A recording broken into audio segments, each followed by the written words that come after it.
That's right. Good evening, everyone. Welcome to, of course, 27 Outs, episode number 4. Yes, this is the fourth week of us doing this show. If you guys thought that we were going anywhere, you were wrong because we're here yet again. I'm Ivan alongside Stefan. If you're tuning in right now, thank you. If you're new here, of course, make sure to follow us on Instagram at 27outs3c. If you're tuning in the only way, which is via YouTube Live right now, make sure you hit that subscribe button if you are not already subscribed. And as always, don't forget to drop your comments down below, leave a like. I mentioned it before, but I got to say it again. Don't forget to subscribe. But yeah, we have a lot to unfold today. Stefan and I were talking about some things before we went live, and I was holding back, man, because I have a lot to say. So does he. I'm sure you guys also have a lot to say when we do get to certain topics on today's show. But for today, we're going to start things off by, of course, showing respect and saying rest in peace to the Baltimore Orioles owner, Peter Angelos, who died on Saturday at the age of 94 years old. Stefan, get into this. Tell us what it is that you have to say, or just in general, greet the viewers right now. Say what you got to say. So all I'm saying is, what's up, y'all? I'm not dying. I'm cough free. We gonna get through this without the cough button being used. Hopefully, let me not jinx it, but feeling good, man. Feeling good. Damn, 94 years old. Peter Angelos was a trailblazer in the Baltimore area. He started out as a lawyer.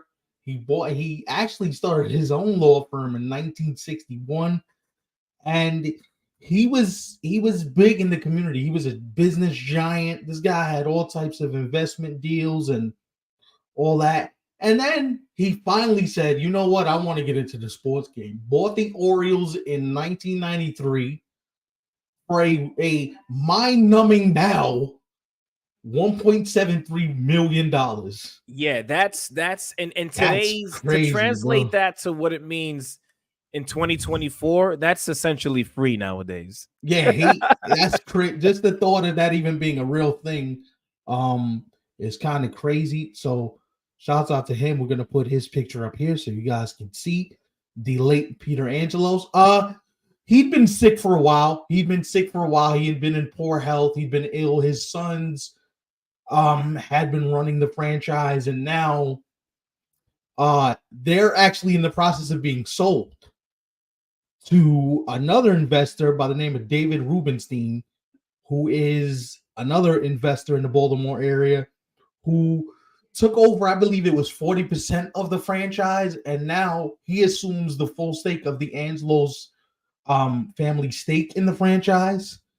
And so this is just, I guess it's a part of evolution, right? We live to die, and I just hope I can live to be 94 and, you know, do what this guy has done. Now, granted, his sons have gotten, some pushback because his sons haven't spent as much money as they would like. And, there's been some, do you care about the franchise? Do you care about the health of the organization? So now that chapter is behind them, we can, start to look at a new era of Orioles baseball, which includes them, I think, spending significant amounts of money here moving forward. Ivan, there is a statement at the bottom there when it scrolls by again, or if you want to just read it from the text itself. That is from the new Orioles owner. He did leave a statement about the passing of Mr. Angelo. So if you just want to read Yeah, of that course. We to the we could read people. it together. What I do want to say quickly too, though, as well, with him passing away at the age of 94, which is a very long life. But of course, the passing is unfortunate. I think it's safe to say that over the past few years, who knows how long it has been, he probably hasn't really been the quote unquote decision maker. I know you mentioned his son, and I'm sure there were other people involved who were making the decisions for probably quite some time now. But yeah, as you mentioned, let's get into this quote. I offer my deepest condolences to the Angelos family on the passing of Peter Angelos. Peter made an indelible mark first in business and then in baseball. The city of Baltimore owes him a debt of gratitude for his stewardship of the Orioles across 3 decades and Wow. for positioning the team for great success. And I think what better way to end off that quote with looking at the Baltimore Orioles and what they did last season and Mm. how bright of a future they have moving forward, right? It's unfortunate that he won't be able to live to see what this current roster is capable of doing. My goodness. But what I would say is they had a hell of a year last year, man. And, I don't really know how bad the health has been, whether it be last year, over the past 2 years. No, But it's they been they they gave him something worth having to see before he left this planet. nah. He's been in bad health since I want to say 2017. He had a heart surgery and mitral valve surgery that didn't go as planned, and so he's been battling some stuff, heart issues, and different things like that for a while now. So 94 is a long life still. 94 is a life well Of lived. course. And let me just say something right now. They left the franchise in good hands because 3 people on this prospects list are Baltimore Orioles. And that just goes to show you that we talk about the guys that are here now. These next few motherfuckers that are coming, boy, oh boy. Right. And speaking about that, we want to start off today's show with talking about some of the top prospects in baseball. And of course, feel free to comment, tell us how you feel as we go through this segment, which players could have the biggest impact in 2024. Sometimes you might think that a guy, just looking at what happens over spring training, you might have a prediction. And you know what? I'm going to be honest. Sometimes it's not always somebody who opens up on the big league roster. Sometimes it's somebody who's called up 2 or 3 months from now who really has that impact. We've seen that before over the course of the past few years and how quickly guys are being called up these days. But yeah, you just heard us talk about the Baltimore Orioles. They are absolutely flooded when it comes to talent, Look at top this. prospects. I Look mean, at however this. you want to put it. Look at this stud right here. Colton Cowser, dead center field. Holla at your boy. No, they're ridiculous. They're ridiculous. This is ridiculous. The amount of prospects and the depth, and we didn't even get the Jackson Holliday or Kobe Mayo yet. You know what I mean? We still got a little bit to go before you see these young brothers. By the way, you mentioned Jackson Holliday, and I'm sure you're going to agree with this. The Orioles are so stacked with young dudes, top prospects, as we're talking about, it's ridiculous, that dog. Jackson Holliday has to go back down to AAA, yet he has already shown that he is more than capable of playing at the big league level. You asked for just some Jackson Holliday, and you shall receive some Jackson Holliday. So let's just look at some Jackson Holliday because he had a great spring, really good spring. Over 300 batting average. I think OPS of nearly like 900. Yeah. He definitely should have made the big league roster, but look at that. My goodness. There's a lot of things that teams like to abide by and like to take advantage of when it comes to a player like a Jackson Holliday or any other prospect who is literally ripping the cover off the ball. Literally, yeah. And all I'm going to say is this. I'm going to let you finish the thought. Service time manipulation. Right. Service time. And there's no other way to put it because this kid should be in the big leagues. Like, folks, I'm sorry. It doesn't matter. I don't want to hear any type of conversation about whatever it is that we think about Jackson Holliday or about his game or about how good we think he is. That kid's a stud, okay? And we need to respect the fact that he's gonna be here for a while. They're gonna all be here for a while. Oh, they are. They are. Not just him and not just the people we mentioned. These kids are gonna be here for a while. And listen, I'm gonna tell you this right now. Kobe Mayo might be the best hitter in that system. And that includes Jackson Holliday and Colton Cowser, and they got another kid that's up here that's coming soon. Kobe Mayo might be the best hitter in that system. That's ridiculous, dog.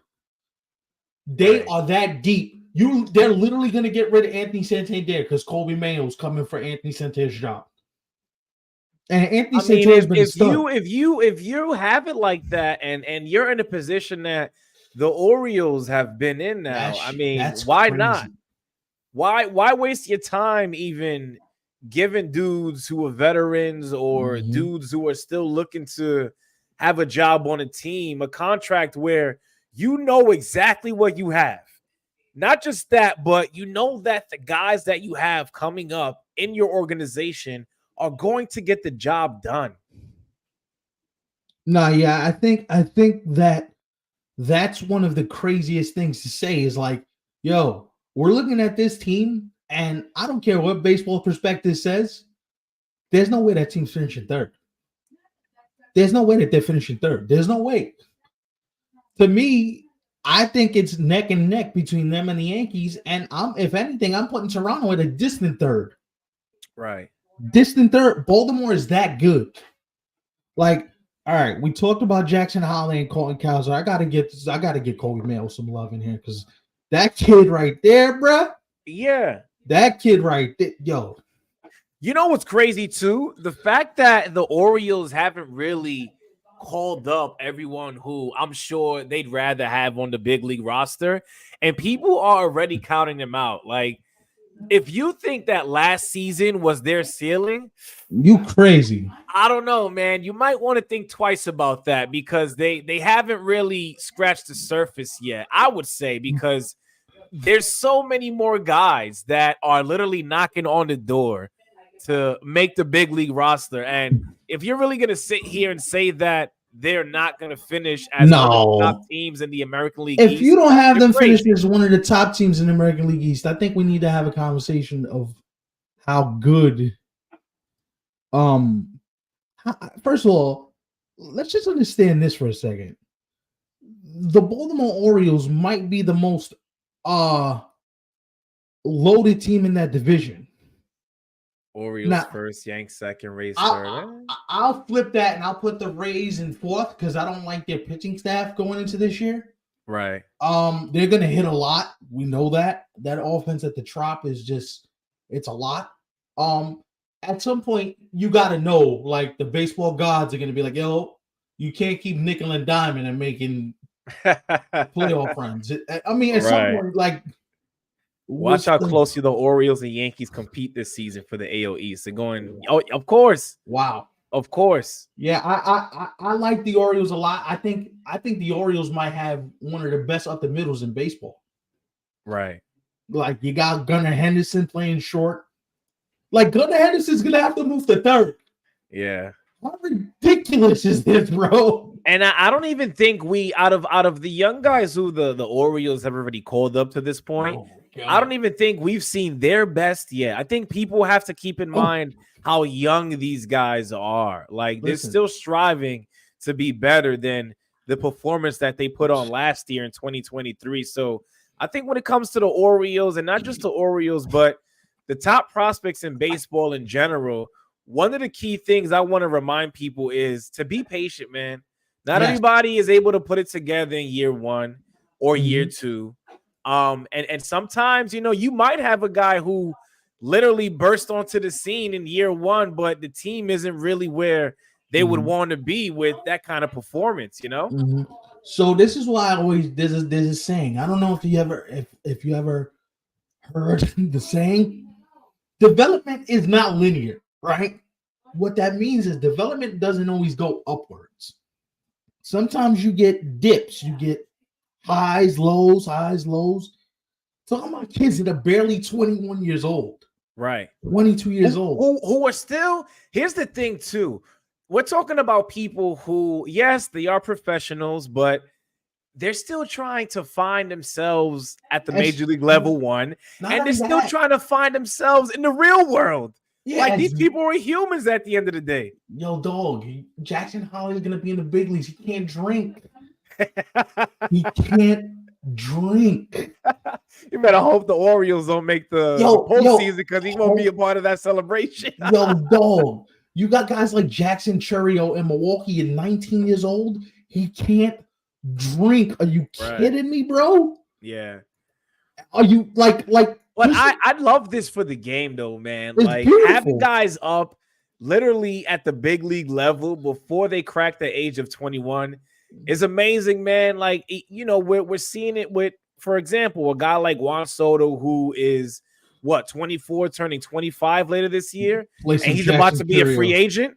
Oh yeah, Like yeah, yeah. this is what this next crop of top prospects are literally looking at. Like it's Yeah. right in front of their eyes. You're being called up at such a young age. You know that if you live up to the hype that not only baseball is expecting, but your team, of course, you're going to get everything that you're looking for and more. Yo, dog, you understand this kid's gonna be free agent at 26 years old? Crazy. If he hits the ceiling that we all think he's gonna hit, he's headed for like a 400, $500 million bag at 26. Being in the big leagues like 7 years. Are you kidding me, bro? Right. Yo, dog. And the good thing too with Major League Baseball as well, I think for a while they had always struggled with shining the spotlight on who's next, right? And I think over this past spring training, I mean, it's nearly about to end with opening day being on Thursday, but I think they know where the game is headed, and it's only right to allow teams, not just players, but teams to basically put together what they think is up next for them in a game against a team that also believes the same. It's beautiful. I love it. I love it. Well, instead of having to wait for kids to get called up and then that's when everybody finds out and now we kind of know who a player is. We're finding out about them much earlier. Yeah, spring breakout is awesome. I agree. Here's where I'm gonna disagree with your point, Mike and Reza. I'm not trying to be argumentative. I'm just trying to make a point. We're not talking about the same Baltimore Orioles with the same ownership that's gonna penny pinch. This new ownership group's gonna spend money. Like they're in this to win this. Like that new owner, David Rubenstein, he got money. He ain't struggling for money. The guy is loaded. He's gonna have plenty of time to do what he needs to do. And like I said last week, it will be a dereliction of duty if the Orioles don't add veterans to that young core. You want guys that are proven walking into the clubhouse going, "Hey boys, let me show you how to do this." And I'll tell you one guy I'm watching already. And the season ain't even start yet. One guy to me that I'm watching, and I don't know where I don't know where they go, and I don't know how they finish up. But I would love a guy. Like, see, I'm gonna be careful how I say this because I don't want to start no riots in these streets. I would love a guy. I would love a guy. Yes, he's a bit older and he's not the player he used to be. But you know who I want on that team? A guy like Andrew McCutchen, a veteran that could just be like, "Hey boys, this is how we win in the big leagues." Right. I want a guy like Longo in that clubhouse going, "Yo boys, this is how we win at the big league level." Like a guy like JD Martinez would have been perfect for that Orioles team. Sometimes you just need veteran guys in there, man, that know what they're doing, that they just know what it looks like. You understand what I'm saying? So I'm just wondering, like, who's the guy that we look at the deadline and go, "Damn, he can help them." You know, I know you mentioned Andrew McCutchen, but I agree. I think a guy like him, even if it's not McCutchen, but somebody along those lines who has been around the block, right, and knows more than just a thing or two at the big league level. I feel like he's doing that right now with the Pirates because the Pirates are still in a position right now where they're trying to figure out what's next for them.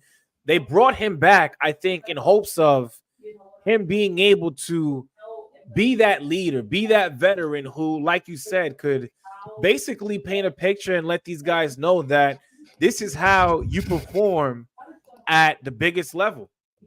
Speaking of the Pirates, let's play some Mr. Skeens highlights. We got Paul Skeens is just. Andrew McCutcheon would be a perfect locker room leader and mentor for the younger guys on the team. Yeah, I agree. Speaking of dirty, look at this. Paul Skeens got him. Right. That dude is filthy. By the way, we were just talking about Jackson Holliday. Did you see the two of them going at it? He made Jackson Holliday look like he doesn't belong at the big league level, even though he does. Yo, dog. He hit him with a Bugs 1-3-2 changeup. I'm still mesmerized at that thing. Yeah. Yo, dog. Look at this dude. I love it. I love it, man. Oh my goodness. Look at that. He and we're looking at highlights of him in college with the mustache of a man that's like in his 40s or 50s. He got the full grown man barley beard. Come see my boy, bro. Like, listen, man, that's how you know he's all about his game and not for, looking good and all that stuff. Bro, look at this thing. Smiling too. Listen, you saw that? He cracked a smile after striking him out there. Yo, dog. Imagine what he was saying in his mind there, like, yeah, you thought you were touching that. Front, back door, 100. Look at him. Yo, dog. Listen, if you're smiling after striking the guy out, in your mind, you just know that they didn't stand a chance. Yo, look at that on the corner. Wow. Oh, no, he ain't hitting me. Get out of here, bro. Crazy. It looks like it's gonna be a ball. Yo, dog. Ridiculous, man. Ridiculous. Look at this. Look at that filth. Look at him, bro. You hitting that? Get out of here, bro. Go sit down. Are you kidding me? Yo, get out of here, bro. Right. What? And yo, here's the thing. He's gotten better since he hit the big leagues. Right. You seen his first at bat the other day? 101, 102. Go sit down, bro. Fuck is you talking about? Right. It's my game. Y'all just here. I'm just letting y'all live. I don't want to get too ahead of myself by saying this, but I think with the next crop of talent that is being called up, whether it be last year, this year, or even next year, rather. Crazy, bro. I think this might be some of the greatest talent that we've seen thus far. And that's saying a lot, especially when you got guys over the past 15, 20 years, such as a Mike Trout, and I mean, you name it. So many guys who we thought are like some of the greatest players of all time, in which they are. Nah. But what we're about to see and the age that they're being called up at. These kids are ridiculous. Yo, dog, you got these kids doing this, bro, at 19, 20, 21 years old. Right. Yo, hitting the corner at 100. Yeah, you actually sent me a video earlier today on Instagram. By the way, if you're not following us on Instagram, make sure you follow us on Instagram at 27outs3C and the YouTube, of course. If you're watching live right now, which is the only way that you could be watching, make sure you like and subscribe to the YouTube channel. Hit that thumbs up button. You shared a video earlier today of a prospect in the Minnesota Twins organization who is 18 years old, nearly throwing triple digits. Not nearly. He hit 100 a few times. It's just crazy. Not nearly. He sat at 98 for his average. Call me crazy. I know I might sound ridiculous saying this now because I think at some point in the near future, it will make sense. But I would not be surprised if we get to a point in baseball where kids are throwing 100 at 14, 15. You come write it down right now. Write it down right now. I know I sound wild, but I'm telling you, dudes are 17, 18, 19 already doing it. I'm telling you, man, 16, 15, they're going to be doing it. Maybe not topping at 100, but definitely topping at like maybe 97, 98, which is still bonkers. Like, come on now. Yo, dude, this girl just started growing hair on his face last week, and he's throwing 98 miles an hour. Right. Just fathom that thought. Like, your man just finished high school. Not even fully developed. What is you talking about, bro? It's crazy, man. It's crazy. I would really like to know what is in the food, what is in like the practices, what is in what's in the body these days. I'm gonna tell you this right now. I'm not even joking you, right? I look at some of these young kids, bro, and I'm just like, yo, I think no wonder why all the old heads are getting out. Todd Frazier's like, I'm not hitting 100 no more. I gotta go. Exactly. Like, yo, I gotta go. I feel like there was a time, and we're now like stepping away from that. I think baseball is starting to get away from not the veteran, because I think the veterans are always gonna have a place in the game. I agree. Place in the game. As Rick said, having veterans in the case of like the Baltimore Orioles could definitely help you go a long way if that is your goal. And the Orioles are looking towards that goal. But I think the guys being in the late 30s, early 40s, like unless you're putting up ridiculous numbers at that age, there's no room for you. There's no room for you. Yes. You're gone early. I would say most guys at now 33, 34 is old. Like if you ain't producing at that level, you're done by like 34, bro. Like, because you got all these young monsters coming up here. Like, yo, I'm gonna pinpoint 103 at your knees. Go hit that shit. Nah, yo, go coach your sons. This ain't for you. Right. It's a young man's game. Now, granted, we're gonna see a lot more injuries just as a result of this. So how baseball continues to develop and how it continues to, push forward the technology, push forward the toolage, the teachings, all that. But some of these kids are ridiculous, bro. You look at a guy like Jackson Holliday, and you realize, man, you're that put together at 19 years old. Right. I don't want to know what you're gonna look like at 24, 25. Right. I said it before. I'm still sticking to it. His dad was a hell of a player, but the way he swings that bat, man, the way he plays with that aggressive approach, he looks like somebody who could be just as good as his father. Matt Holliday was good, but he wasn't that at 20 years old. Exactly. He wasn't that at 20. Listen, he was good. Don't get me wrong. Right. But he wasn't that. Yeah. Not at 20 years old. Oh, hell no. All right. So, aside from top prospects and, something that I think everyone, right? Not only just myself, but I think Stefan, as well as everyone who is watching live right now. Shout out to you guys, of course. We appreciate it as always. But one of the biggest stories, if not actually, I'd say one, because I think what we have coming up next is also just as big, like Stefan had mentioned to me today. But this Ohtani stuff, man, is looking very, very shaky, shady, mysterious. I mean, I don't know what the word is to describe this entire situation, but the one thing that we do know, there has not been any type of consistency with what we've heard. Since the day the news broke, at least for me, I've been hearing all different types of stories. I've been hearing the interpreter this, Ohtani that, and then back to the interpreter. And I don't even know what to describe it as, but this is a big deal, not only in sports itself, but this is not a good look for Major League Baseball. And Stefan,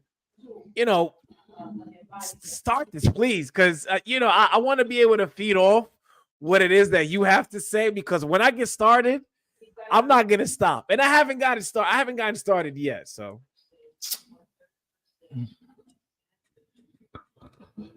see, I'm gonna just say this for the record. He corrected me before we started the show, because what's been my motto since we started this show? It's time to tell the truth. Right. People may not like it, but it's time to tell the truth. Tell your friends we about to tell the truth. Let them know 27 ounce ain't running from the smoke. If you want the smoke, we here to give it to you. Right. You And know what by I'm the way, saying? those of you who have, I hate to say this, but have been living under a rock over the past few days, of course, we are about to get into MLB investigating Shohei Ohtani for his alleged role in illegal gambling. Of course, the interpreter plays an even bigger role in this, I would say, because I just said a few seconds ago about hearing this story versus that story, Mhm. and what is the real deal? Like, what is really happening? See, nobody knows, and that's just how Shohei usually handles his business. Very mysterious, very iffy. Don't want nobody to know. Like, you almost treated his free agency as if he was running for CIA director or some shit like that. Like, Right. damn, dude, we got planes following your ass. We got detectives on the ground. Are you going to Toronto? Are you going to the Dodgers? Right. Your wife just pops out randomly out of nowhere before you go to Korea? Yeah. I But didn't I know. think it's safe to say that this is what he prefers. Like he rather be in full control of what goes out there, not only in his personal life, but also in his professional life as well. Which is why this whole story makes no sense. Now, when we talk about losing money and being tidy about your business, you're gonna slip up and say somebody robbed you? Come on, bro. What is we talking about? Rick says Otani is a mysterious person. That is the problem in his situation, and there's only one solution: stay behind the lawyers and keep it professional. Yeah, I get that part, Razor, and that's why I'm saying ultimately there's no story here, but there's a story here. If that makes sense. right. Because Otani wants you to believe, and baseball wants you to believe he didn't commit no type of nefarious crimes, and he didn't do anything wrong, and he didn't do none of this stuff. But I'm here to tell you right now, as meticulous as the dude is, you're gonna tell me that $4.5 million or more go missing from your account? After you tell the interpreter, yo, go talk to ESPN. Now I'm gonna change my story and tell people that you robbed me? Yo, dog. Yeah, we have to get into that because Stefan and I we do a lot of research beyond like the surface. Like we like to do what is called investigative journalism over here. So let me. Go ahead. I didn't even tell you this. So I was talking to people in Major League Baseball this weekend, and I asked somebody one question.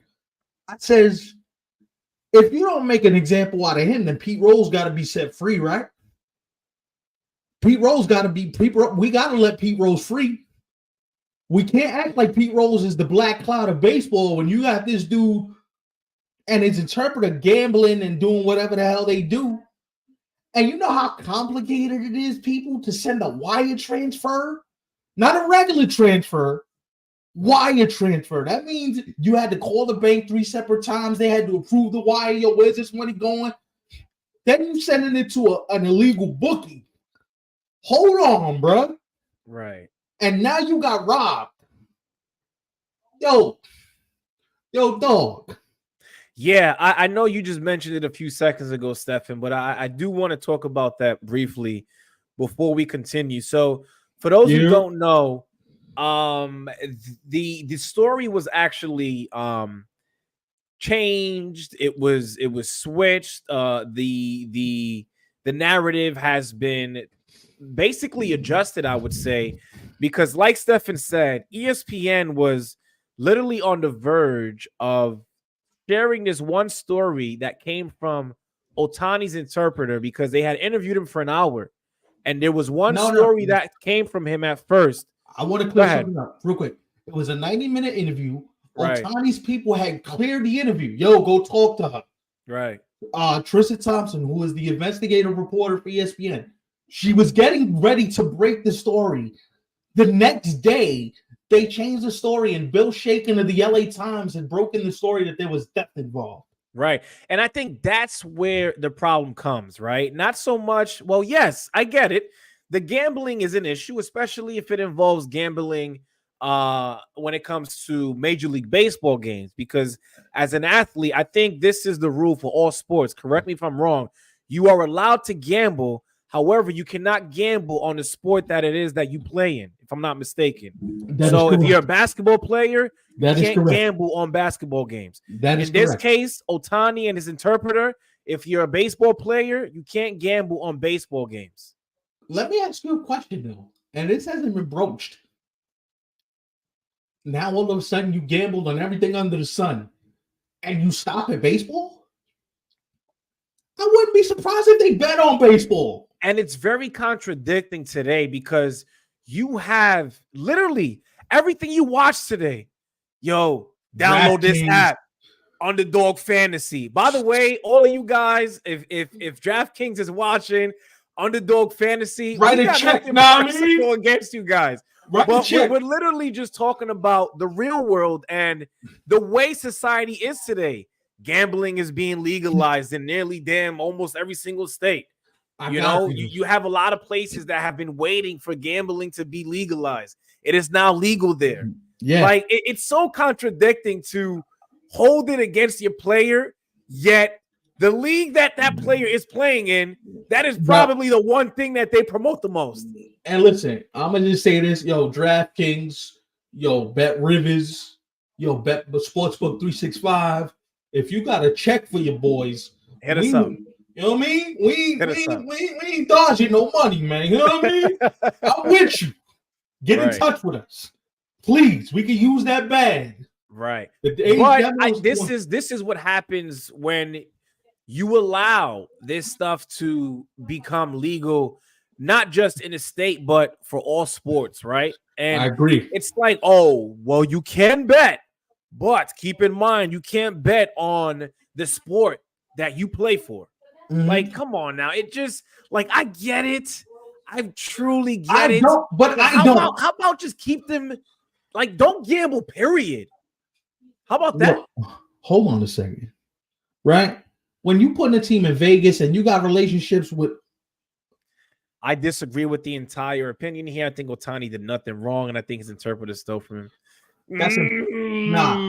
That as meticulous as he is. Right. You're gonna tell me when it comes to your money, you didn't know your interpreter when the wire transfers had your name on it. Exactly. Your first story was, yo, he sat with me by my computer and we wired the money together. Right. That is the first story. And then, like you said, or like we've said, the story did change, and now the story is Ohtani is claiming that he was robbed. Get the hell out of here, bro. Respectfully. It doesn't add up, bro. Crazy. It doesn't add up. Yo, dog, this guy is meticulous. I bet you what time he takes a shit in the morning. He probably knows what time he's gonna get up and have breakfast. The dude takes batting practice inside. Right. He's meticulous with everything. Now you're gonna tell me with his money? Right. And I told you this off the air too, Stefan, and I want to say this again now that we have everybody watching. Crazy. But here's the thing. Ohtani, if I am Shohei Ohtani, I'm double checking, triple checking. Like I'm going to touch base with everyone who it is that I can speak to not just clarify, but verify, and to make sure that what I'm about to do is not wrong. Hold on. First of all, and here's the other thing I'm going to say too. You went to do 365 days a year and you didn't know.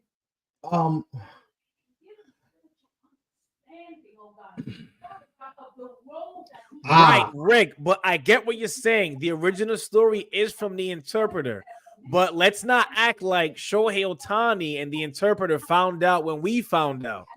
They had already known about this. And hold on. Jeff Passan of ESPN reported he went on the McAfee show the other day and flat out said Ohtani knew about the gambling. Right. And if he was stealing money from you, thank you, dollars. Right. He was able to do it because he got approval from Ohtani. And here's the other thing. Yo, you went to do 365 days a year. You literally went to do it every day. He sees the money you making. Right. You all of a sudden, and now, I don't know now where my money's going. What? When you clearly put on the wires on the trade, when you clearly says loan. That's what it says on the transfers. Loan. We gonna play naive now? By the way, I do want to get into this as well. There's so much to discuss when it comes to Let's this do topic. it. Let's do it. I read something where apparently when Ohtani's interpreter went to go apply for the job that he applied for back when Ohtani was with the Angels and he originally wanted to be Ohtani's interpreter, he had put on his resume that he worked for the Red Sox. They went to go ask the Boston Red Sox if it was true that the interpreter had worked there. The Red Sox were like, nah, he wasn't one of our employees, not once. Not even for a second. But that's the problem, though. Wait, not only that. How does Major League Baseball and the Angels not know what is really on this guy's resume? And here's the other thing. You heard about him talking about I graduated from UC Riverside? That was also wrong. Exactly. The school had no documentation of him graduating. Exactly. Right. That report was from the Athletic. And that's something else. Like that is like the cherry on top for this story. Crazy, like dog. The whole thing already sounds like BS. Every single day there's more information coming out. And what Stefan and I just spoke about even makes this whole thing even worse. The guy was lying about getting to the position that he has gotten himself to. And you don't think Shohei knew that? What as meticulous as Shohei is, you don't think Shohei knew he was full of shit? Come on, son. Come on, son. I think Ohtani trusted this guy with his life. I think the interpreter lied to him the whole time. Ohtani just plays baseball. I'm sure he hired people around him that help him just focus on baseball. No. You know, I do get what Rick is saying, just a little bit, not entirely, but the interpreter, I think all of us, it's safe to say that he is more than just that for Ohtani. He's literally like his right-hand man. He's his handler. Let's call it what it is. He's a handler. He's not just an interpreter. He's a handler. He does everything that Ohtani needs him to do. Probably books the hotels, probably wherever they want to go on the road. He probably helps them out. What I'm saying is, it feels like to me, Ohtani saw his friend in trouble and was like, yo, let me help you get out of trouble. Right. That part I do believe. That part was probably it. But also, too, I just don't believe, as meticulous as this guy has been with every business decision he has made, now all of a sudden you're not going to be meticulous when your whole career, that's all you've been, was meticulous throughout your entire life. Now all of a sudden we're going to act like that just goes out the window. I'm not saying that he did anything wrong. What I'm saying is we have to be open to all possibilities. Right. And let me just say something for the record here. Baseball's not doing anything to him. I agree. He's not going to be suspended. He's not going to be fined. He's not going to be none of that. Because this guy is LeBron James and Michael Jordan rolled in one human being. They ain't doing nothing to him, dog. Nothing at all. Right. His skill set, what he means to the Japanese, what he means to the international market, as well as the big leagues. Manfred's like, yo, we didn't even want to investigate this. Manfred came out a couple days ago. We have no plans of investigating Shohei Ohtani. Then the public pressure got loud. The story started getting wonky. And now it's like, damn, bro, we tried. We tried to give you an out. We tried to tell the Dodgers, yo, don't let them talk to the media. We tried. Now everything in his mother's coming out. Now you got to talk. Now you got to speak. Because now it's just not on some, yo, we tried to cover this for you. That's true. The information that's coming out is painting the interpreter in a bad light. There's no doubt in my mind that he is a waste man, degenerate gambler that lied to Ohtani. You're right. But at the same time, I do think that, like Stefan said, Ohtani knew, whether he knew how frequently this guy was gambling or not, I think Ohtani definitely knew. You had a suspicion of something that was going on, bro. Like, bro, y'all are basically best friends, and I get y'all it. live together. Y'all didn't even. You see the guy every day. Come on, bro. Yeah. It's. You know what really bothers me too, man? Like after hearing this story, because right now Ohtani and his interpreter are acting like, oh man, like we just found out just like the rest of the world did. And I hate that because, yo, y'all were just giggling in each other's face in Korea during the Seoul series. I do not believe. And y'all had already known what was going on. This is actually the truth. Listen, I do not believe for a moment that the first time Shohei found out was in the clubhouse after the first game of the season. Oh no, Hell no. that's why I think what Hell we have no. been told from both Ohtani and his interpreter. Like I don't know who's telling the truth. I don't know who's lying. You want to know But that you want to know the something honest isn't right. answer?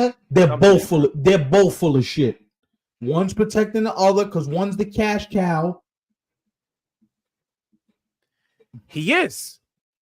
Yeah, we know it's not Ohtani who is holding back. No. And in a way it is though, because the way Ohtani is himself and the way he carries himself, he is that kind of guy. But in this particular moment, Rick, I do believe that he is definitely listening to everything that is being told to him right now. Of course. What I'm saying is this. Me and you, it comes down to we businessmen in this room, right? We wouldn't be doing this pod and we wouldn't be doing this live stream if we weren't about business, right? Yo, me and you have known each other for 10 years. Just use me and you. Let's just bring it down to a grassroots level. You come to me like, yo, Steph, I'm in a hole, dog. I need you. I'm 4.5 in a hole. At the end of the day, you the homie. So what I'm gonna do? I'm gonna wire the money. My boy's in trouble. I agree. What you talking about, bro? I would do the same thing. I would do the same thing. We ain't even like, and what should have happened here is Ohtani should have went to Major League Baseball and said, yo, I got my friend's in trouble. What do I do? How do I help him? Right? Because by you just taking it upon yourself to wire this money, you look like you're guilty. You could have went to Major League Baseball and said, yo, there's money being wired. And why is this a thing? If he was doing this for so long, why nobody heard about it when you was with the Angels? Right. Why this never came out when you was in LA with the Angels? Why was this never a thing? Now all of a sudden we get to the Dodgers. Now it's a thing. Well, the one thing that we do know about, and we just talked about it a couple minutes ago, Stefan, the Angels were clearly falling for the lies that they were being told previously anyway.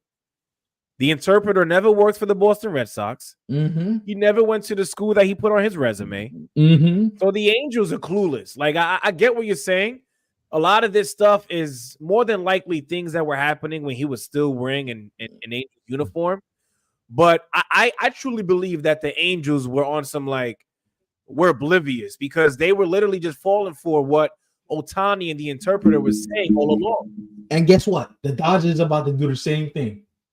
You know why? Because of who he is. He ain't the 25th man on the bench. This dude's a walking billboard.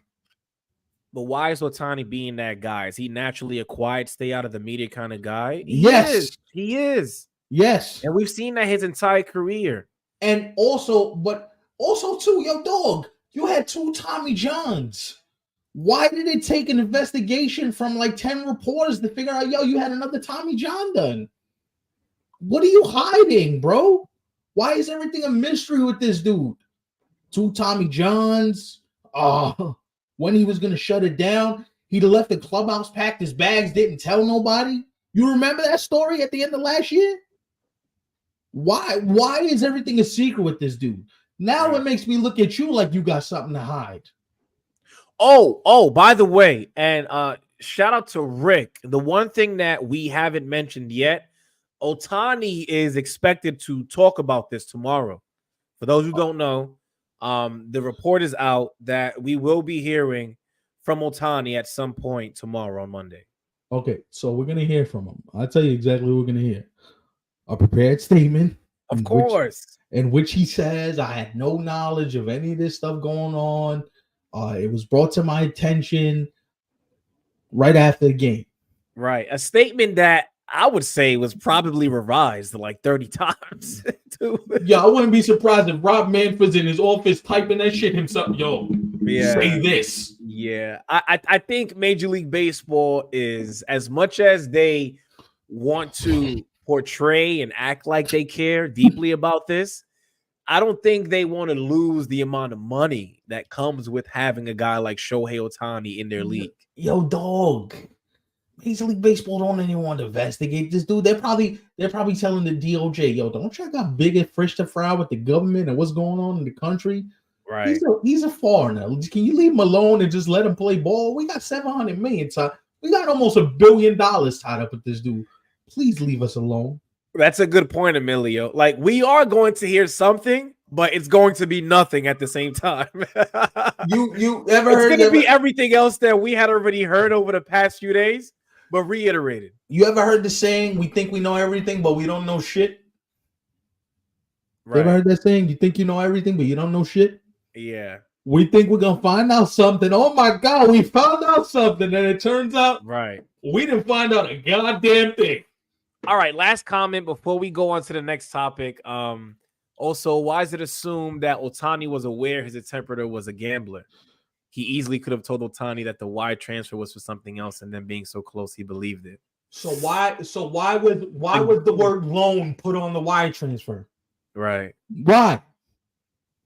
And you didn't know he was a gambler, and you went to do 365 things. Rick, as much as I want to believe you, it's not that I disagree with you entirely. I don't. I truly understand where you're coming from. But I think when you are in Ohtani's position, and I hate to sound like a broken record, bro, you got to do what you have to do to make sure that you are not wrong. And you have to go to that extent. And it shows that Ohtani didn't do that in this case. And especially because you're you. You don't think the media gets joy in building people up to tear them down. They get joy in it, bro. You're not exempt. Why are you exempt? To me, the biggest problem is he thinks he's big. He thought he was bigger than the game. Because every time, have you ever asked yourself why this dude only talks to the media after he pitches? Right. He doesn't talk after every game. It's only after he starts.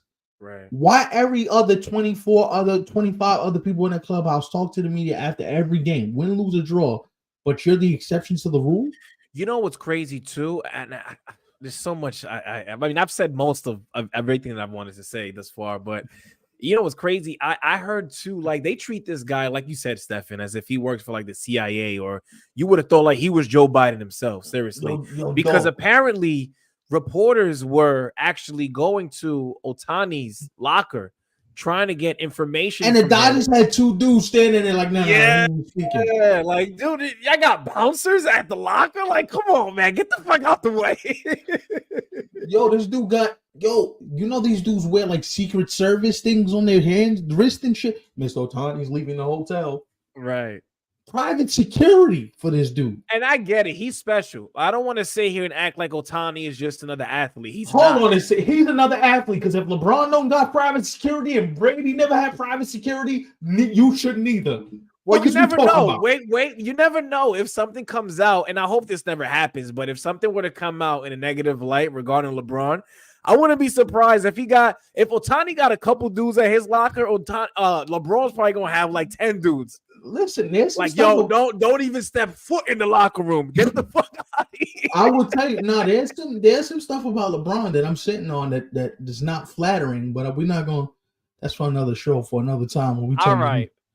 So we've been on this topic for a long time, and I've enjoyed it. I don't want to sit here and act like it went on too long, but this is a show, and we do have other topics to get into. But of course, if you guys have more that you want to say, that's why there's a comment section. If you're watching this after the fact and you weren't able to catch it live, still feel free to comment below and tell us how it is that you feel when it comes to this, because we are. I mean, have we scratched the surface with this topic? I don't think so. No, there's a lot more to be said. But anyway, on to the next. Stefan, I kind of want you to start this topic off, because I know, one, it's very important, but two, I know how much this matters to you, and I think you'll be able to break it down for not only what it is that you would like to say to everyone, but in a way that perhaps maybe they are capable of maybe understanding it a bit more. Got you. So, it came out in an Athletic article written by Evan Drellick and Ken Rosenthal that there was a mutiny, quote unquote, in the players' union. And the players' union was looking to get rid of Bruce Meyer, who is the second in command behind Tony Clark. Why is that important? This is the first time in the history of CBA negotiations that a union chair and his second in command are going to be removed or trying to be removed in the middle of a CBA. When CBA still has 2 years left. Why is that important? The guy that his name is there, Ivan. Bruce Meyer? No, Harry Marino? Yes. He helped the minor leaguers become unionized. The minor leaguers have been looking to become unionized for the last 30 years, and he helped them do it. Which I think is fair. I think it's right. I think for a long time, minor leaguers have been treated like, I hate to say this, but as if they're not even professionals. And they are. Now, I get it. There is a level that they're aiming to, of course, reach. Yeah. But we have to stop acting like the minor leagues is not professional baseball, because it is. It is. So what happened was that the younger players, Ian Happ, a bunch of other players that are not, and here's the key, these players are not represented by Scott Boras. Why is that important? Scott Boras was the first agent to come out and say, oh, you can't have a union dictated to by a young, ambitious person who just wants to do things his way. There's a quote from Scott Boras there, where Scott Boras basically was like, no, we can't have this. I'll show that right now. You know what I'm saying? So Scott Boras released the following statement.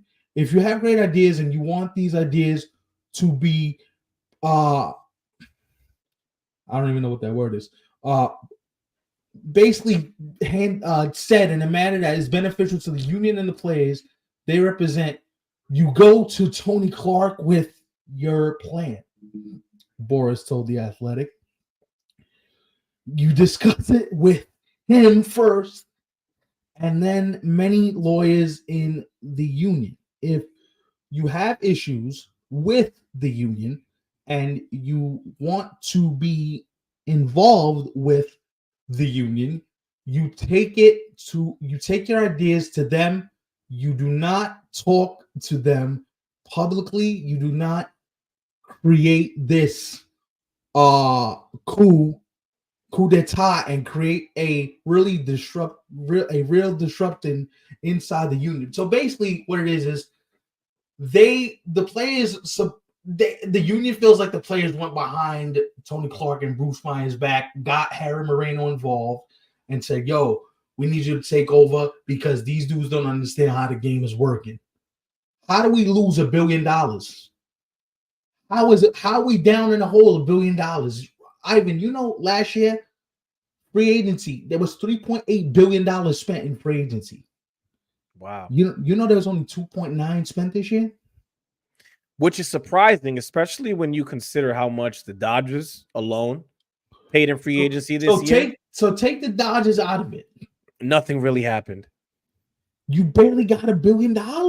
Right. What? Take the Dodgers out of the equation. You barely have $1 billion. And then you hear things like all these teams, they all called within the same time frame, offering the same amount of deals. And you know what's one of the biggest problems with this? The union hasn't done a good job of communicating with their players. And this is what Moreno's trying to say. We have to come to the realization that you got to do a better job of communicating with your constituents, which are the players, which Tony Clark and Bruce Meyer have not done. And that's crazy. And we are days away, not weeks, not months, we are days away from finding out if Moreno's going to take over as head of the union. As crazy as that sounds, this could happen this quickly, right? This is a very important issue. Like, listen, the Ohtani stuff is cool, and you got the juicy details with the gambling. This stuff matters to the game. Because I'm going to tell you right now, if this stays the way as is, we are no doubt headed for a lockout in 2026. You could take it to the bank, and I've been telling you guys this before the show even started. I was like, yeah, you've been saying this for years. Yeah. We headed right back there. Because when you have such a distrust within your ranks, not even with the owners, but the people that are supposedly supposed to be representing your best interest, oh, hell no. This is bad for the game. Right. This is bad for the game. And then, I'm sorry, but when you hear Tony Clark talk, it's like he sounds like a lawyer. We have to be shepherds of the game, and we have to do what's best, not only for right now, but for the future and the integrity of the game. And like, yo, dog, humanize yourself. You was once a player like these guys. Right. If you listen to here's the problem. I want you to get in, so I'm gonna stop right here. And if you have questions, I'll keep going. But the problem is there's not enough player representation at the top of the union. Why is it Bruce Meyer and Tony Clark are the two main forces in the union? You know how they do it in the NBA? It's a current player. President, union vice president, and then there's 7 vice presidents behind the union vice president. Right.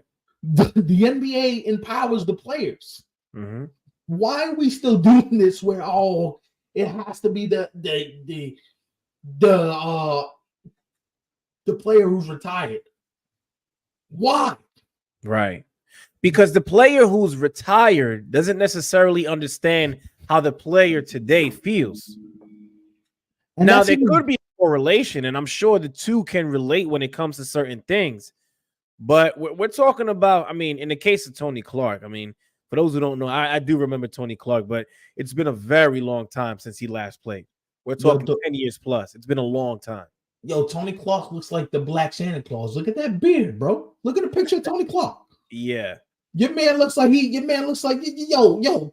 Right. And even if you don't want to give a position like that to a guy who is currently at the big league level, but I think, and I guess they'll probably say this, that Tony Clark is listening to the players, but I think like there has to be a go-to person who, for example, Tony Clark sits down with before things go public, and it truly represents Major League Baseball today, and not so much what maybe him and his team may want to say instead. This comment right here is the problem, because Boris runs the show. Can we be nice? Can I just say this for the record? Scott Boris ain't signing none of my checks, right? He ain't never gonna really represent both of us. Fuck Scott Boris. Somebody need to say it, so I'm gonna say it. Right. Because old heads like him are the reason why the game's in the position it's in, because we want to hold to the old guard. Right. So shout out to Harry Moreno for being disruptive. Yo, dog, this gotta happen this way. Yeah, why is like his decision on wanting to do what's good, not only for the game, but for the players in every organization in baseball? Like, why is that to be frowned upon? I get it. They don't want to pay minor leaguers. They don't want to give them what they're actually worth. And also, too, you know, there are 7 players on the union committee. You know, 5 of those players are represented by, you guessed it, Scott Boris. So the older heads are telling the younger ones, yo, shut the fuck up. Mm-hmm. You killing it for us out here. Shut up. Right. And the younger ones are like, hold on, but why y'all got to be at the top of the food chain eating, and the rest of us out here got to sign extensions like we poor? Right. Sharing some of that free agent love. And Moreno's like, nah, I got to change. Lockout 2026. Start it up. Are we booking that today? What's today? March 21st, 24th rather. Sorry, 2024. We booking that? Yo, dog, we're gonna be breaking down games from like 1980 on 27 when 27 outs comes around in 2026. I'm dead serious, dog. Oh man. And the only way that this gets real, man, is this. How many items were left on the table in the last CBA? They were fighting for international draft, never got it. They were fighting for the stopping of of service time, never got it. So everything you fought for, you caved. What did you get? And a lot of that is they're gonna have to sacrifice some money, man. They're gonna have to make real sacrifices where 50, 60 games comes off the schedule until we get a real resolution on what's going on here. Right. I could see that happening. The point made by both of y'all about players being more involved at the top of the union is absolutely important, and I agree. Yeah, it needs to happen because it's like me and you doing a show, right? And I bring the show to a big company and says like, yo, we really want to take this on, right? And then me and somebody else are being the ones negotiating on your behalf when you have no idea what's going on, you have no idea what decisions we about to make because nobody communicates, and that's the worst thing. And here's the problem: there has to be the second in command, the second lawyer has to be Spanish. You have to have some Latin representation in there because most of your Latin players don't speak English. So they're just going to go along with whatever the union decides to do. Like, oh, they're looking out for us. But how do we know that? Right. If we're not being represented equally at the negotiating table. Am I wrong? Like, what's your thoughts on this, bro? Right. So Chad says, I said this the other day and I'll say it again. Players represented by Scott Boras should take this latest offseason as an indicator of how their negotiations with teams will go next year. Next year, I would say moving forward, not just next year. I say next year is going to be the outlier because who he's representing. Juan Soto, going to get paid. Corbin Burns, going to get paid. Right. I don't know about Blake Snell and the other two. That's that Matt Chapman. If he outside, is he getting paid? No, I don't think Matt Chapman. I'm gonna go over the list of names right now who were represented by Scott Boras in the offseason. Matt Chapman, I don't think he got what he was looking for. Blake Snell, we talked about it on multiple episodes here on 27 Outs. He certainly did not get what he was looking for. JD Martinez, who we just found out the other day he signed with the Mets. I'm sure he was also looking for more. Yes, I do like that signing. He's a legitimate DH. Oh yeah, right. No, but I'm saying this, right? You mentioned the guys that signed. Well, let's say they have good years and opt out. On top of the clients he already got, which includes Corbin Burns and Pete Alonso and Juan Soto. And then we opting out. We got Chapman opting out, Snell opting out. If all these dudes opt out, you got 10 players. Right. I'm going to be honest. I don't think a lot of his guys have that big of a year, or at least a year that they're seeing themselves have. I don't think so. That's just not how the game works, bro. You know it too. Like a lot of players who bet on themselves don't always end up like an Aaron Judge, or in this case, we'll have to see what Juan Soto does, but may not end up in a position like a Juan Soto. You know, like it's not all that easy. Certainly is not. Boras is unintentionally pricing his clients out of long-term deals, and I say keep that same energy, right? When baseball figures you out, that's right. Rick said, keep that same. Long-term deals are killing the sport from a fan and financial perspective. The more a player moves, the more the fans are interested in that player, and the more merch they sell to team. They sell team to team, right? Mm-hmm. Yeah, it's ugly, man. It's ugly. That's why I'm gonna say this. You know what stops all this?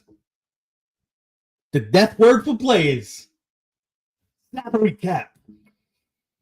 Salary cap. No more 10-year deals. Dead.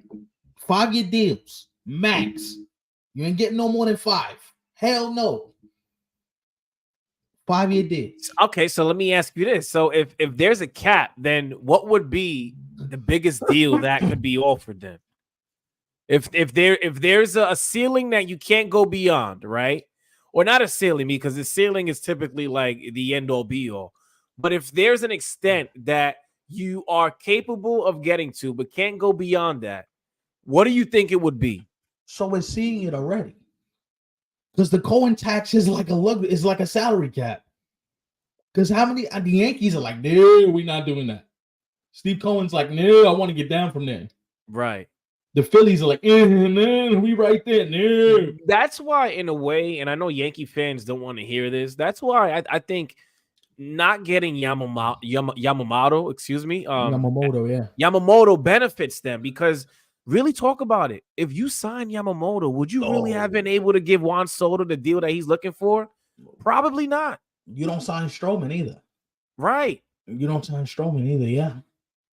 Yeah, baseball, man. Listen, I know the regular season. Well, I hate to say it, but it did start for the Padres and the Dodgers. No, it didn't. That for me, it has. I was gonna say it hasn't really started yet, and that was my point. But what we have, listen, I had this year, as well as the possibility of a lockout coming over the next 2 years, there's a lot to look forward to, man. We talked about the prospects. Listen, baseball. I know baseball may not be in the position that they want to be in right now, but I think they're going somewhere that is bright. We just aren't capable of seeing it yet because, of course, they got to figure out the logistics of all this beef that is happening between guys in the front office and Major League Baseball players. It's not only that. The union got to figure out what the fuck they doing. Forget about your beef with the owners and money being spent. You got to figure out what's going on in your crib. You got players in your own ranks going, yeah, old head got to go. Old head got to go. That's not good. That's not good, especially when you just signed the CBA. The CBA was just ratified, bro. And we here again? Right. That's not good. Let's see. We got Emilio here. In 1992, the big deals were at most 5 years long. Good point. Rick says MLB needs to follow NBA in a lot of ways, especially in the way free agency is done. Right. Right. Which is why I've been yelling, yo, put a moratorium on that motherfucker. Mm-hmm. Yeah, I don't want nobody signing right before spring training. Nah, y'all niggas, but no. Right. And to reference what we mentioned, because we did bring up the NBA a few minutes ago, but the difference between the NBA and Major League Baseball right now is the NBA has current players who their voices actually mean something. Whereas for Major League Baseball, there is nobody who's on a current active roster who has any say. And that's crazy. Because honestly, that's crazy to me. Like, how is it that you don't have players? Like, I want Longo in the part of the union. I want Longo in these negotiations. I want somebody that is Latin, that's an older player, as a part of these negotiations. I think I agree with you with the Latin presence because at not only as like Latinos ourselves, like you can put that aside, man, but just for no, you can't. No, you can't because I don't want to make it seem like it's only us who are saying that because of where we come from. That's why I said I'll put that aside for us. Hold on. For the sport itself, though, you gotta have somebody who represents who I would say some of the people who play damn near baseball more than anybody else, to be honest. Yeah. Also, too, I don't want you to summarily dismiss that point because this is the reason why this show even exists. There's not enough Latino representation at points in the game that matter. Why is there not a heavy Latino presence in the commissioner's office? Your game is like 65% Latino. Right. Why are we not being at least spoken for or even looked out for? Mm-hmm. Why is it that every time you turn around, you look at all these shows and you look at all these different representations of baseball, and it's all the same? It's all the same thing. Right. Right? Why is it that, I'm sorry, yo, dog, your first series of the years in Seoul, South Korea, why is it not in PR, DR? Why did not they get the first crack at it? Because they're suffering economically. They can use a boost from baseball going to their country. I think there actually was a game in DR, I believe. I think the Red Sox and Rays played a series. Yeah, the Red Sox and Rays played a series. Notice how they made that a spring training game instead. Notice how the Yankees are in Mexico right now, right? Right. These are exhibition games. Mm-hmm. But we're going to put, you see what I'm saying? You see the difference? And that's the problem, is that we are marginalized way too much, not only in our contributions to the game, but in the way that we're even broadcast or we're even spoken about as broadcasters. Why the reason why me and him started this show and we're wrapping up right now, I promise, is because nobody in the industry looks like us. They look at a name like Martinez and Morabel, they're like, who these two young Spanish niggas on? What Right? y'all doing here? Here to disrupt the scene? Yeah. Yeah. Because nobody else is speaking for us. And the problem is, until you have two people like us who are willing to stand up and say, yo, we know something too, include us in this mix, the same thing's gonna keep happening. And that's the problem. Everything is all status quo, and nobody tells the truth because it's offensive and you can't say that. No. And sometimes I hate like where society has like gotten to and where the world is today. Because like you could have somebody who has like the utmost respect, has nothing but pure intentions, and what they say could still be frowned upon. Oh, it's disgusting. Meanwhile, it's coming from the heart. Like they thought about it in every way possible before voicing themselves. And people still look at it as if like, oh, wow, could you say that? But that's because that's the line that they use to hide behind. We really don't like y'all motherfuckers. So we just letting y'all have this position because we letting y'all have the position. But that's why, like you said, Stefan, Major League Baseball is going to get exactly what they're asking for in a couple of years. And here's the thing. I'm going to end this like this. You ain't telling me and this motherfucker what to do because we own this shit. Yeah. You can't tell me and him, or you can't say that. That's the beauty of doing your own thing. So when somebody comes and tells you, yo, you heard what them two young boys said? They out here starting a ruckus. If we got to be the one that disrupts the algorithm, I'm with it. I can't think of a single baseball YouTube channel that has a Latin dude as a host. Yeah, that's true. That's true. Talk about it. Yeah. Talk about it. Mm-hmm. And until we get fairly represented, I'm going to be yelling this shit from the rooftops. And I'm not going to be... Listen, I'm for everybody getting their opportunity and their share or whatever, but yo, dog, it's time for us to get our share too. Because we contribute so much to the game and we the ones sitting on the sideline going, but what happens when I retire? Yeah. Poppy's a comedian act because he played. Poppy's not a real breakdown guy. He's a comedian. He's funny. Pujols they put on the network on the 6 o'clock shift. Why is Pujols not on Central like DeRosa is? Mm-hmm.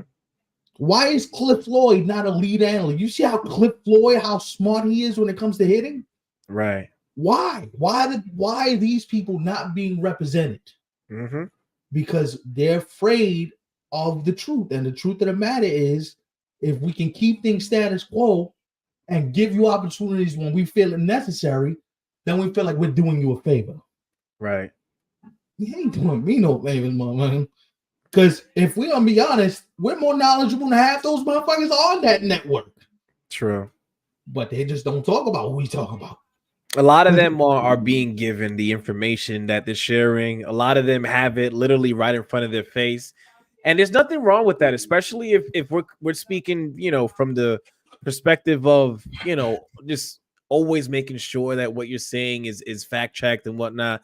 Those things are important, but they aren't always able to talk about or represent a player or two that is looking to be represented from when it comes to perhaps where they come from and what they may look up to and the guys who they idolize, growing up, or maybe when they were at the major league level themselves. Like you said it, Stefan, I already know there are a shitload of people who would love to hear Albert Pujols every single day on the network. Of course. Plenty of people. Yo, this guy did a breakdown of Mike Trout last year, and I swear to God, I almost wept. I was like, that's the craziest breakdown I've ever seen. Right. but we won't let him talk because his English is not fluent and he's not the prettiest looking dude. Well, I got news for you. We here to bust narrative. We two pretty motherfuckers, so we coming to take somebody's job. Great to see you brothers back at it. Now, thank you, Vic. Thank you. Appreciate it. Appreciate it, man. Of And course.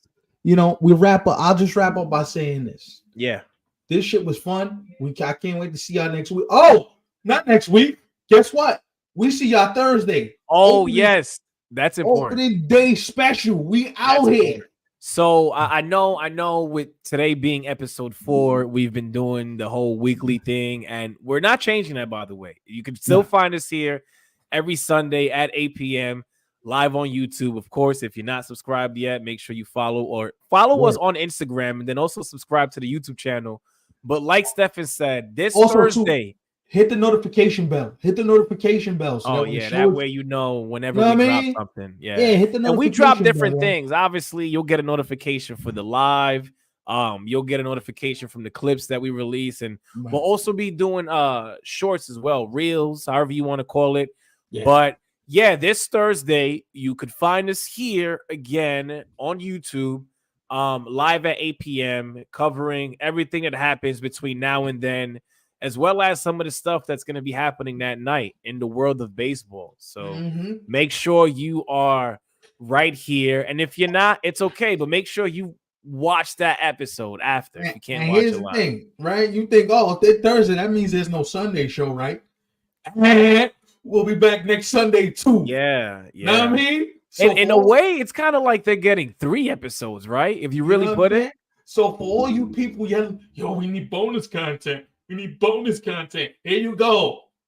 Here you go. You're getting 3 episodes in 7 days. All right. Get off my line. Get those subs up.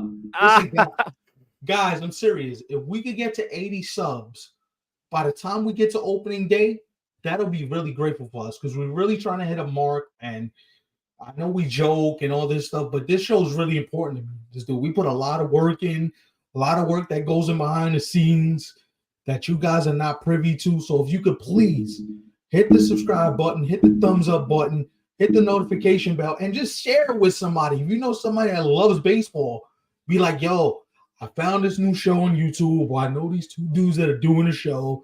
We'd love to you're going to love listening to them. Listen, any little bit helps. So please hit the subscriber button, hit the notification bell, and help your boys reach that goal, man. We got a goal we want to reach. Of course. Tell a friend to tell a friend. And as we said, make sure you're here Thursday at 8 p.m. for special edition. So we'll see you guys then. As the great Martin Lawrence once said, we ain't got to go home because we are home, but we got to get the hell up out of here. So hit that music one time.